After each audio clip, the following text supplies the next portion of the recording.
नमस्कार शेतकरी मित्रांनो, तुम्हा सर्वांचं आपल्या फार्मर्स वर्ल्ड या यूट्यूब चॅनलवर स्वागत आहे. मित्रांनो, आजचा व्हिडिओ हा अतिवृष्टीमुळे झालेल्या शेतकऱ्यांच्या पीक नुकसानी संदर्भात आजचा व्हिडिओ हा आहे. चला तर वेळ वाया न घालवता व्हिडिओला सुरुवात करूया. महाराष्ट्र राज्यात जून ते सप्टेंबर 2024 या कालावधीत झालेल्या अतिवृष्टी आणि पुरामुळे शेतकऱ्यांच्या शेतीचे मोठ्या प्रमाणात नुकसान झाले आहे. या पार्श्वभूमीवर राज्य सरकारने 25 फेब्रुवारी 2025 रोजी एक महत्त्वपूर्ण निर्णय घेतला आहे.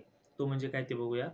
नाशिक, पुणे, नागपूर, अमरावती आणि छत्रपती संभाजीनगर विभागातील नुकसानग्रस्त शेतकऱ्यांसाठी एकूण 29,25,61,000 रुपयांचा निधी मंजूर करण्यात आला आहे. या निधीचा लाभ राज्यातील 19 जिल्ह्यांमधील 23,065 शेतकऱ्यांना मिळणार आहे. चला तर याची सविस्तर माहिती आपल्या व्हिडिओमध्ये बघून घेऊया. व्हिडिओ स्किप न करता शेवटपर्यंत बघा, तेव्हाच व्हिडिओ तुम्हाला समजेल. अतिवृष्टीमुळे शेतकऱ्यांचे झालेले नुकसान काय ते बघूया. मागील वर्षी महाराष्ट्रातील विविध भागात मान्सूनच्या काळात अतिवृष्टी झाली होती. जून ते सप्टेंबर 2024 या 4 महिन्यांच्या कालावधीत झालेल्या अतिवृष्टीमुळे शेतकऱ्यांच्या पिकांचे मोठ्या प्रमाणात नुकसान झाले आहे. काही ठिकाणी पूर आल्यामुळे शेतीची जमीन देखील वाहून गेली. या अतिवृष्टीमुळे सोयाबीन, कापूस, भात, तूर, मूग, उडीद इत्यादी प्रमुख पिकांचे नुकसान झाले आहे. अनेक शेतकऱ्यांचे संपूर्ण पीक वाया गेले, तर काही ठिकाणी पिकाची उत्पादकता घटली आहे. विशेषतः विदर्भ आणि मराठवाड्यातील अनेक भागात अतिवृष्टीचा मोठा फटका बसला. शेतकऱ्यांनी या नुकसानीनंतर राज्य सरकारकडे मदतीची मागणी केली होती. शेतकरी संघटनांनी अतिवृष्टीग्रस्त शेतकऱ्यांना त्वरित मदत देण्याची मागणी सरकारकडे केली होती. सरकारच्या मदतीचे स्वरूप कोणत्या पद्धतीचे होते ते बघूया. राज्य सरकारने अल्प व अल्प भूधारक शेतकऱ्यांसाठी विशेष मदत जाहीर केली होती.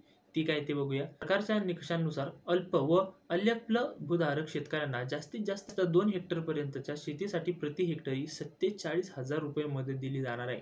महत्त्वाची बाब म्हणजे कोणत्याही परिस्थितीत ही मदत 5,000 रुपयापेक्षा कमी असणार नाही. म्हणजेच ज्या शेतकऱ्यांचे नुकसान झाले आहे त्यांना किमान 5,000 रुपयांची मदत मिळणार आहे. या मदतीसाठी राज्य सरकारने नुकसानग्रस्त शेतकऱ्यांचे पंचनामे करून त्यांच्या नुकसानीचा अंदाजा घेतला आहे.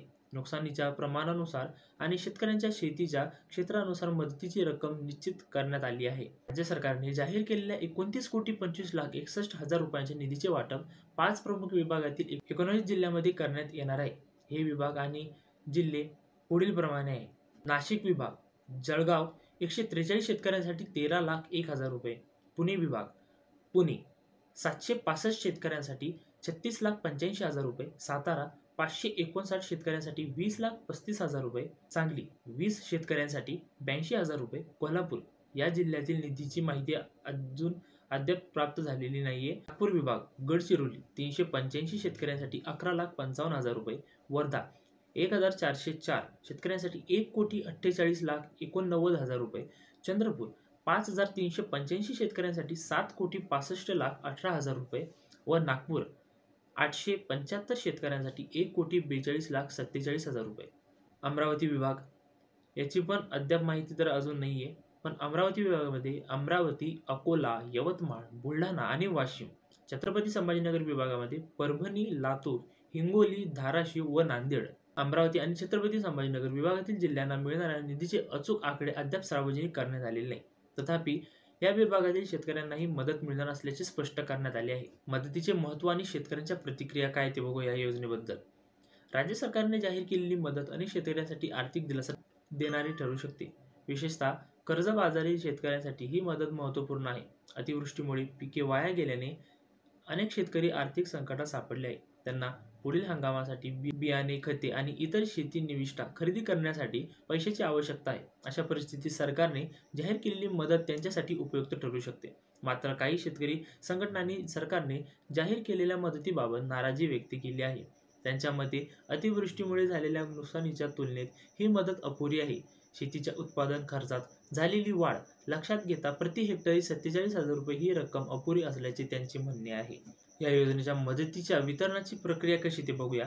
राज्य सरकारने मंजूर केलेला निधी लवकरच संबंधित शेतकऱ्यांच्या बँक खात्यात जमा केला जाणार आहे. यासाठी स्थानिक प्रशासन आणि कृषी विभाग समन्वय साधून निधी वितरणाची प्रक्रिया लवकरच सुरू करणार आहे.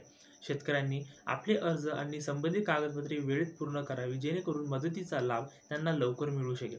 मदतीच्या वितरणात कोणतीही अनियमितता होऊ नये यासाठी विशेष दक्षता घेण्यात येणार आहे. प्रत्येक पात्र शेतकऱ्याला निकषांनुसार मदत मिळावी याची काळजी घेतली जाणार आहे. तसेच मदतीपासून कोणताही पात्र शेतकरी वंचित राहू नये यासाठीही प्रयत्न केले जातील. या योजनेचे मदतीचे महत्त्व आणि शेतकऱ्यांच्या या योजनेबद्दल काय प्रतिक्रिया आहे ते बघूया.